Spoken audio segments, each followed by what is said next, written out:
দুর্গাপুজো এসে অলরেডি দরজায় কড়া নাড়ছে এই মুহূর্তে আমার মনে হলো যে না এবার শপিংটা করা উচিত। তো আমি চলে গেছিলাম কাছাকাছি ডায়মন্ড প্লাজা মলে, মানে হাতের কাছে যেটা আছে আর কি।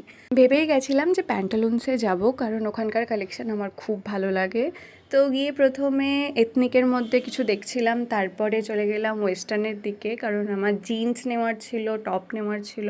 ওয়েস্টার্ন কালেকশন খুব একটা বেশি ভালো ছিল না, তবুও আমি বেশ কয়েকটা নিয়ে তারপর চলে যাই ট্রায়াল রুমে। সে তো একটা লম্বা লাইন ছিল, যাই হোক। তো এগুলো আমি ট্রাই করেছিলাম, এই জিন্সটা, এই টপটা ভীষণই মোটা ছিল, যেটা গরমে পরার মতো একদমই নয়। আর এই টপটা আমার মোটামুটি ভালোই লেগেছিল, কিন্তু ওই যে বলে না যে দেখেই মনে হচ্ছে না এটা আমি নেবই, সেই রকম কিছুই আমার লাগেনি। আর সত্যি কথা বলতে হয়তো একা গেছিলাম বলে আরও বেশি কনফিউজড হয়ে গেছিলাম যে কোনটা আসলেই ভাল লাগছে। তবে এথনিকের মধ্যে কিছু জিনিস আমার বেশ ভালো লেগেছিলো, কিন্তু প্রাইসটা একটু বেশিই লেগেছে বলে আমি আর নিইনি। বেরিয়ে গেছিলাম একটু ম্যাক্সে।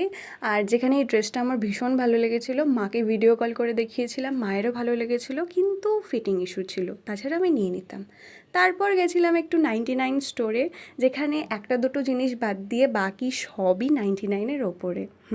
আর কি, তারপর হতাশ হয়ে মল থেকে বেরিয়ে কিছু জিনিস অনলাইনে অর্ডার করি, যেগুলো দেখাচ্ছে সবই পুজোর পরে আসবে। বা বা বা বলে র্যাপিডো দাদার বাইকে করে তারপর চলে যাই নিজের রুমে। বাই।